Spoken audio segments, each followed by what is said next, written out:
ओम शांति, ओम शांति, ओम शांति। 13 नवंबर की मुरली है। प्रातः मुरली ओम शांति बाप दादा मधुबन से।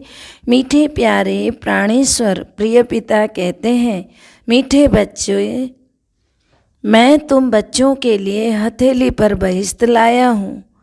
तुम मुझे याद करो तो स्वर्ग की बादशाही मिल जाएगी। मीठे बच्चे, मैं तुम बच्चों के लिए हथेली पर बहिश्त लाया हूँ। तुम मुझे याद करो तो स्वर्ग की बादशाही मिल जाएगी। प्रश्न है, बेहद की खुशी किन बच्चों को निरंतर रह सकती है? बेहद की खुशी किन बच्चों को निरंतर रह सकती है? उत्तर है, जिन्होंने बेहद का संन्यास किया है और संग तोड़ एक संग जोड़ा है, वही निरंतर खुशी में रह सकते हैं। दूसरा, जो फॉलो फादर करते हैं, जिन्हें सर्विस का शौक है, उनकी खुशी कभी गायब नहीं हो सकती है। गीत है, छोड़ भी दे आकाश सिंहासन। गीत है, छोड़ भी दे आकाश सिंहासन। ओम शांति, ओम शांति। मीठे मीठे रूहानी बच्चों ने गीत सुना? यह किसने कहा? बाप ने बच्चों को कहा कि गीत सुना। जब अति दुख होता है ना, तभी तो बुलाते हैं। बच्चे जानते हैं कि बाप ही सुखधाम व पावन दुनिया रचते हैं, अथवा भगवान भगवती का राज्य स्थापन करते हैं। भगवान और भगवती जैसे कि स्वर्ग के मालिक ठहरे। तो तुम देखते हो लक्ष्मी नारायण कितने धनवान थे, कितनी बड़ी राजधानी थी। उनकी राजधानी में कभी कोई उपद्रव नहीं होता था। बाप बच्चों को वर्षा ही ऐसा देते हैं तो कितनी खुशी में रहना चाहिए ना। परंतु नंबरवार पुरुषार्थ अनुसार तो है ही है। कोई को तो पूरा ज्ञान ना उठाने के कारण ना वहाँ की खुशी में रहते हैं, ना यहाँ की खुशी में रहते हैं।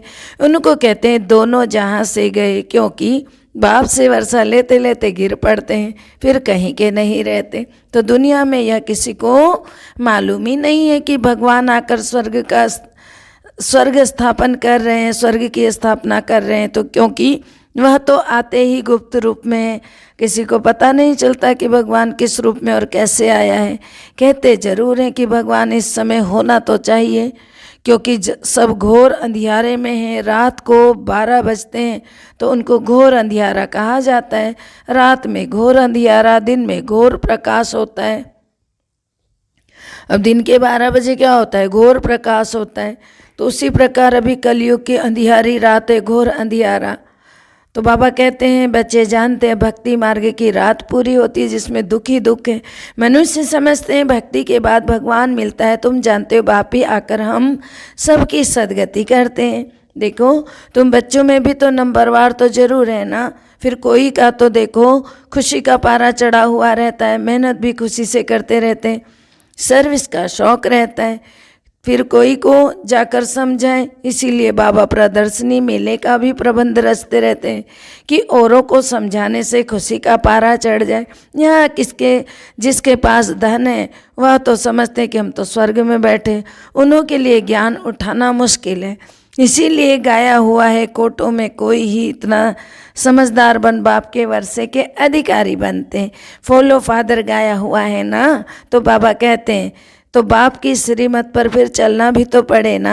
जो अच्छी तरह से श्रीमत पर चलते हैं उनको फॉलो फादर करना चाहिए। जैसे यह ब्रह्मा है तो ब्रह्मा बच्चा अच्छी तरह चल रहा है। लौकिक बच्चे राह पर नहीं चले तो कहा तुम अपनी राह ले लो। तो इन्होंने भी देखा कि कोई लौकिक बच्चे में बाबा के अनुसार नहीं चल रहा, मुरली अनुसार। तो बाबा ने कहा तुम अपनी राह ले लो। रावण की मत पर चलने वाले और राम की मत पर चलने वाले इकट्ठे तो रह नहीं सकते हैं। तुम बच्चे समझते हो कि हम भारत में ही आदि सनातन देवी देवता धर्म था। वह 84 जन्म ले पतित बने, तब पुकारते हैं पतित पावन आओ। अभी तुम बच्चे समझते हो कि बाकी थोड़े रोज हैं। देवी राजधानी स्थापन करने में टाइम तो लगता है ना, है भी गुप्त। फिर इसमें लड़ाई की तो बात ही नहीं है। ऐसे नहीं कि चढ़ाई करके लड़ाई करके राज्य लेते हैं, नहीं। यह तो बाप आकर राजाओं का राजा बनाते हैं। अपनी आदतों को सुधार कर, भगवान को याद करके, शिव बाबा को अपने दुखों से मुक्ति पाकर फिर फिर क्या बन जाते हैं? सतयुगी राजा महाराजा महारानी। तो जिस बाप को याद करते दुख हरता सुख करता आओ, तो सन्यासी गुरु थोड़े ही दुख हरता सुख करता हो सकता है। उन्हों का तो सन्यास है हद का, वे कभी दुख नहीं हर सकते किसी के, वो खुद ही बेचारे दुखी होते हैं, वो क्या दुख हरेंगे। तुम्हारा तो बेहद का है सन्यास, जो कि तुम बेहद के बाबा के बनते हो, इसमें बेहद की खुशी रहती है। इन लक्ष्मी नारायण भगवती भगवान को भी बेहद की खुशी है ना। तो बाबा कहते हैं पतित मनुष्य को तो जो आता है सो बोलते रहते हैं, तुम तो एक एक अक्षर अर्थ सहित बोलते हो। नई दुनिया में है ही एक धर्म। फिर बाबा कहते हैं कि उनकी कोई से भी भेंट नहीं कर सकते, उनको किसी से भी नहीं रिलेट कर सकते, क्योंकि पुरानी दुनिया में भेंट की जाती है पुरानी दुनिया की चीज़ों की। नई दुनिया में तो यह पता ही नहीं रहता कि पुरानी दुनिया में क्या होगा, वहाँ सब कुछ भूल जाता है।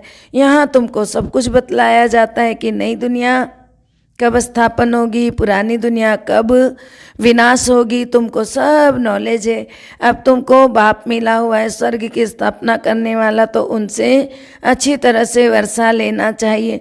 वर्षा मिलना भी उन्हों को ही है जिन्होंने कल्प पहले अच्छी तरह पुरुषार्थ किया था। उनमें भी तो नंबरवार है ना। यह कांटों की दुनिया, पहले नंबर का कांटा तो सब में है ही। पुरानी दुनिया अच्छी है, नई दुनिया अच्छी होती है। स्वर्ग किसको कहा जाता है यह भी किसी को पता नहीं है। फिर आगे बाबा कहते हैं, ऐसे ही कह देते हैं फलाना स्वर्गवास हुआ। स्वर्ग है ही कहाँ जो स्वर्गवास हुआ, तो स्वर्गवासी तो हो ही नहीं सकता। फिर भी वैसे ही कह देते हैं शरीर छोड़ा तो स्वर्गवासी हुआ। उन्हें क्या मालूम कि जाकर के आगे कहीं उसके जहाँ हिसाब किताबें वहीं जाकर उसको जन्म लेना है। तो बाबा कहते तुम जानते हो स्वर्ग भी इस भारत में था, नरक भी इस भारत में है। तो यह अक्षर वो लोग पकड़ कर कह देते हैं स्वर्ग नरक यहाँ ही है। जिनको बहुत धन है वह स्वर्ग में है, परंतु ऐसे नहीं। भारत नया था तो स्वर्ग था। फिर बाबा ने आगे कहा जिसको स्वर्ग कहा जाता है अभी तो वह पतित दुनिया नरक बना हुआ है। दुनिया तो एक ही है, लेकिन कभी तो पावन और कभी पतित है। इस वक्त पतित दुनिया है एकदम, कलयुगी दुनिया, कलह की दुनिया, घर घर में कलह चलता है, कुछ न कुछ तकलीफ होती रहती है। तो नई दुनिया में लक्ष्मी नारायण का राज्य था, पुरानी दुनिया में रावण का राज्य है। भगवान वाचे मैं तुमको 84 जन्मों का राज बताता हूँ ना, तो इस राजयोग में तुमको राजाओं का राजा स्वर्ग का मालिक बनाता हूँ, तो इस राजयोग के द्वारा बनाता हूँ। तो नरक का जरूर फिर विनाश होना चाहिए। शास्त्रों में कृष्ण का नाम डाल लड़ाई आदि दिखा दिए। पांडव की कोई सेना तो है नहीं। आजकल तो कन्याओं माताओं की भी पलटन बनाए, उन्हों को भी बंदूक आदि चलाना सिखा देते हैं। यहाँ तुम्हारे हाथ में बंदूक आदि कुछ भी नहीं है, उनको क्या मालूम। तो शिव शक्ति को सेना कौन है? तो शिव बाबा तो कभी हिंसा करा भी नहीं सकते हैं। फिर बाबा ने कहा लड़ाई की तो कोई बात ही नहीं होती। शिव बाबा के बच्चे तो क्या है, शिव शक्ति से न अष्ट शक्तियाँ उनके अंदर है। तो सर्वशक्तिवान के बच्चे हैं, उनके अंदर भी बाबा की याद करने से बाबा की शक्ति बढ़ती जाती है। तो तुम जानते हो ना शिव बाबा की रूहानी सेना है। शिव बाबा हमको डबल अहिंसक बनाते हैं। उनको कहा जाता है 100% नॉन वायोलेंस। यहाँ है 100% वायोलेंस, हिंसा। माना सतयुग में 100% नॉन वायोलेंस और यहाँ 100% हिंसा।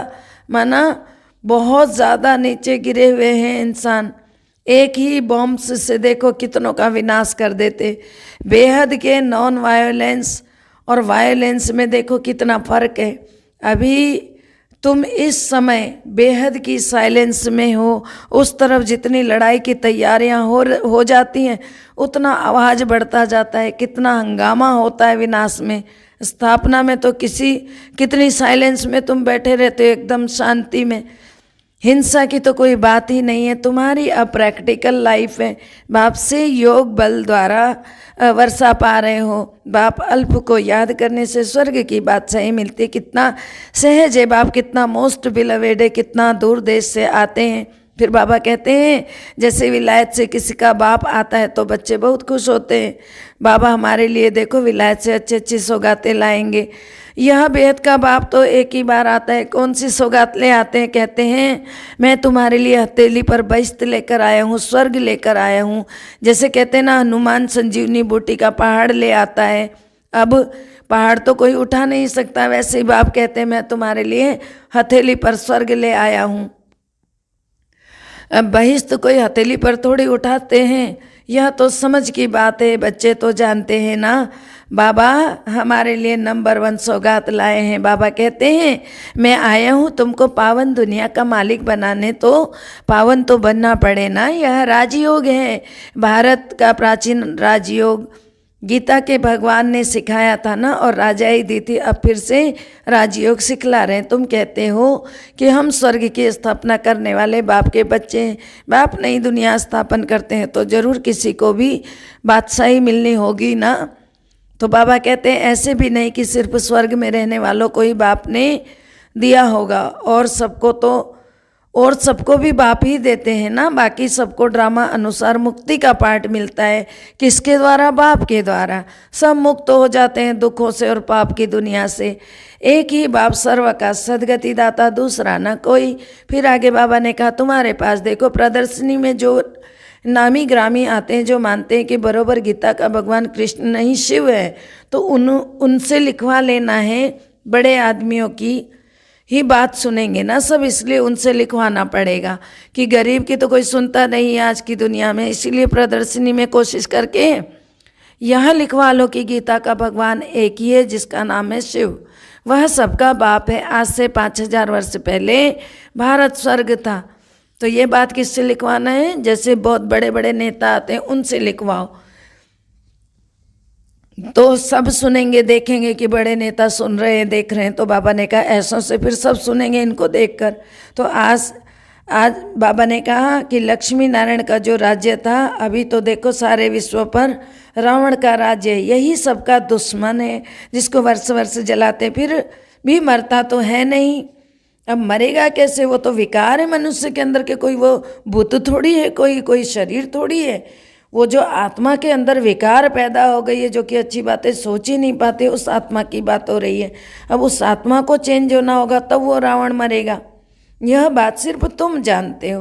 अब राम परम पिता परमात्मा है, रावण पर जीत पहनाते हैं, तो शिव ही उनका नाम है। तो बाबा कहते हैं मुझे याद करो तो तुम्हारे सारे पाप नाश हो जाएंगे, तुम लायक बन जाएंगे। तो फिर नई दुनिया चाहिए जरूर, फिर पुरानी दुनिया का विनाश भी जरूर होना चाहिए। तो हुआ होगा तभी तो कह रहे हैं ना। तो महाभारत की लड़ाई लगी ही तब है जब रावण राज्य का विनाश हो, उसी के लिए महाभारत की लड़ाई लगी। तो राम राज्य की स्थापना हो, रावण राज्य में ही हाहाकार शुरू होता है। हाहाकार के बाद जय जयकार भी होती है, दुनिया बदल जाती है। जैसे पुराना घर तोड़ नया बनाया जाता है, तो तोड़ा जाता है ना फिर पुराने को। यह भी स्थापना हो रही है, बॉम्ब्स आदि बनाते ही रहते हैं। तो फिर बाबा कहते हैं तैयारियां तो देखो खुद से कर रहे हैं, खुद ही तैयारियां हो रही हैं। अभी दशहरा आया तो रावण की एफिजी भी निकाली। तुम्हारी बेहद की बात होती है, तुम्हारी बुद्धि में आता है कि यह क्या करते रहते हैं। तुम जब समझाएंगे तब समझेंगे कि हम यह क्या करते थे। हंसी भी आएगी खुद पर, किसी को भी समझा सकते हो, इतना बड़ा रावण तो होता ही नहीं है। अब आप कहते हैं ना तुम राम राज्य लो, 5 विकारों का दान दो तो ग्रहण भी छूटे। तो बाबा कहते हैं, बाप आकर समझाते हैं 5 विकारों का ग्रहण सारी दुनिया पर लगा हुआ है, बिल्कुल ही काले हो जाते हैं। तुम बच्चों को तो अथाह खुशी होनी चाहिए, बाकी थोड़े रोज हैं। तुम अभी क्रिएटर डायरेक्टर हो, तुम मुख्य एक्टर्स ड्रामा के आदि मध्य अंत को भी जानते हो, और कोई तो जानते ही नहीं है। तुम्हारी अब स्वच्छ बुद्धि बनी है, तुम बाप के बने हो तो जरूर स्वर्ग में भेज देंगे। Knowledge is source of income कहा जाता है। है रूहानी नॉलेज जो बाप ही देते हैं, मनुष्य मनुष्य को दे नहीं सकते हैं। दुनिया में तो सब मनुष्य मनुष्य को नॉलेज देते हैं, तुमको तो बाप सुप्रीम सोल आकर ज्ञान देते। बाकी समय भक्ति मार्ग की दंत कथाएं। बाबा कहते हैं कथा सुनाने वाले तो बहुत है, सत्यनारायण की कथा, रामायण की कथा, जो पास्ट हो गया वह कुछ ना कुछ बनाते रहते हैं। यह तो है पढ़ाई, पढ़ाई में हिस्ट्री ज्योग्राफी सुनाई जाती है। यह है वर्ल्ड की हिस्ट्री ज्योग्राफी, ह्यूज। तुम समझाते हो, बाबा ने 5000 वर्ष पहले भी कहा था कि यह गीता पढ़ने वाले थोड़े ही कुछ समझते हैं। यादव, कौरव, पांडव किसको कहा जाता है? तुम तो प्रैक्टिकल में देखते हो कौन है यूरोपवासी। यादवों ने मुसल निकाले, माना मिसाइल से निकाले। यादव ने, यदुवंशियों ने। विनाश हुआ, तो विनाश के बाद क्या हुआ वह कुछ नहीं जानते। तो बाबा कहते हैं जो यहूदी लोग होते हैं वही अंग्रेज बनते हैं। क्राइस्ट जब यहूदियों में से पैदा होते हैं तो धीरे धीरे वो अपनी भाषा चेंज होती है, उनकी अंग्रेजी भाषा होती है। फिर वो लोग क्या करते हैं, वहाँ पर मुसलमाना मिसाइल्स बना करके तैयार करते हैं। विनाश के बाद क्या हुआ कुछ भी नहीं दिखाते। वह समझते हैं प्रलय हो गई। कह देते हैं तुम शास्त्रों को मानते हो? बोलो हाँ, हम शास्त्रों को जानते भी हैं, मानते भी हैं। यह सब भक्ति मार्ग के ज्ञान तो एक बाप ही आकर समझाते हैं, सुनाते हैं, जिसका कि नाम ज्ञान का सागर है। अब भक्ति तो खत्म हो जाना, जिंदाबाद हो रहा है ज्ञान। तो ज्ञान जिंदाबाद, ज्ञान जिंदाबाद बाबा कह रहे हैं। पुरानी दुनिया का विनाश सामने खड़ा है, नथिंग न्यू। हमारी प्रीत है बाप से, हम और संग तोड़, एक संग जोड़ते हैं। बाप कहते हैं अपने को आत्मा समझकर मेरे साथ योग लगाओ। इसको ही भारत का प्राचीन योग कहा जाता है, जो बाप ही सिखलाते हैं। कृष्ण की आत्मा भी इस समय अंतिम जन्म में, इनको कहते हैं तुम अपने जन्मों को नहीं जानते हो, यह तुम्हारा बहुत जन्मों के अंत का जन्म है, इसीलिए मैंने इनमें प्रवेश किया है। मैं इसमें बैठकर तुम बच्चों को ब्रह्मा मुख वंशावली बनाए राज्य भाग्य देता हूँ। बाप के सिवाय और कोई बता भी ना सके। यह तो बाप खुद इस मुख द्वारा सुना रहे हैं। बाबा भी पहले कुछ नहीं जानते थे, तुम भी कुछ नहीं जानते थे। भारतवासियों को ही समझाना पड़े 84 जन्मों का चक्र कैसे फिरता है। यह वही लड़ाई खड़ी है ना जिससे स्वर्ग के गेट खुले थे। जबकि बाप ने आकर राजयोग सिखलाया था, मनुष्य को देवता बनाया था। अच्छा, मीठे मीठे सिकिलदे बच्चों प्रति माता पिता बाप दादा का याद प्यार और गुड मॉर्निंग। रूहानी बाप की रूहानी बच्चों को नमस्ते। हम रूहानी बच्चों की रूहानी बाप दादा को दिल व जान से, सिख व प्रेम से याद प्यार नमस्ते, good morning, diamond morning, Om Shanti. शुक्रिया मेरे प्यारे मीठे प्राणेश्वर प्रिय पिता, शुक्रिया। धारणा के लिए मुख्य सारे पहला है जो अच्छी रीति श्रीमत पर चलते हैं उन्हें फॉलो करना है। बेहद की खुशी में रहने के लिए आप समान बनाने की सेवा करनी है। दूसरा है प्रीत बुद्धि बन और संगतोड़ एक बाप से जोड़ना है। डबल अहिंसक बन साइलेंस में बैठ अपनी राजय स्थापन करनी है। मीठे प्यारे बाबा ने वरदान दिया है मर्जीवे जन्म की स्मृति द्वारा कर्म बंधन को संबंध में परिवर्तन करने वाले परोपकारी भव। मर्जीवे जन्म की स्मृति द्वारा कर्म बंधन को संबंध में परिवर्तन करने वाले परोपकारी भव। बाबा ने आगे अर्थ समझाया। लौकिक कर्म बंधन का संबंध अब मर्जीवे जन्म के कारण श्रीमत के आधार पर सेवा के संबंध का आधार है। कर्म बंधन नहीं, सेवा का संबंध है। अभी जो भी परिवार से चल रहे हैं उन सब के लिए बाबा कहते हैं उस घर में रहते हुए आप उस घर के सेवक हो, ना कि कोई बंधन में हो, कोई संबंध में नहीं हो, कोई वैसे बंधन में नहीं हो, कर्म के बंधन में, सेवा के बंधन में। सेवा करने के लिए सेवा के संबंध से वैरायटी प्रकार की आत्माओं का ज्ञान धारण कर कर चल सकेंगे, तो बंधन में तंग नहीं होंगे। बाबा ने कहा सेवा का बंधन, सेवा का संबंध होगा तो बंधन भी बंधन नहीं लगेगा। लेकिन अति पाप आत्मा, अपकारी आत्मा से भी नफरत व घृणा के बजाय रहम दिल बनकर तरस की भावना रखते हुए सेवा का संबंध समझकर सेवा करेंगे तो नामी ग्रामी विश्व की कल्याणकारी परोपकारी गाए जाएंगे। क्योंकि जो भी परिवार में रहकर हम फर्ज निभा रहे हैं वो हमारा फर्ज नहीं, वो केवल सेवा अर्थ बाबा ने आपको रखा हुआ है उस घर में, इसलिए ये समझे कि मैं तो यहाँ की सेवक हूँ। परंतु सेवक हूँ बोलकर मर मिट मत जाना परिवार के लिए, क्योंकि वो परिवार आपका नहीं, शिव बाबा का है। कभी भी धोखा कोई भी दे सकता है, इसलिए अपने आप को बाबा के साथ जोड़े रखो। किसी भी बात में आपका मन छोटा ना हो, दिल शिकस्त ना हो, ऐसा अपने आप को तैयार करना है। स्लोगन है समय व परिस्थिति प्रमाण वैराग्य आया तो यह भी अल्पकाल का वैराग्य है, सदा काल के वैरागी बनो। अल्पकाल के वैरागी परिस्थिति अनुसार बनते हैं, लेकिन बाबा ने कहा सदा काल ऐसा हो कि बस बाबा के अलावा कुछ ना सूझे, उसको कहेंगे असली वैरागी। घर में रहता हुआ वैराग्य आ रहा है उसको, ऐसा फील होगा। ये बाबा के बिना मन ही नहीं लगेगा आपका, ऐसे वैरागी बनना है। ओम शांति। सबका भला हो, सब सुख पाएं, सब परमात्मा से जुड़ जाएं। सबका भला हो, सब सुख पाएं, सब परमात्मा से जुड़ जाएं। सबका भला हो, सब सुख पाएं, सबकी मनोकामना पूर्ण हो जाए, सबकी शुभ भावना पूर्ण हो जाए और सब परमात्मा शिव बाबा से जुड़ जाएं। ओम शांति।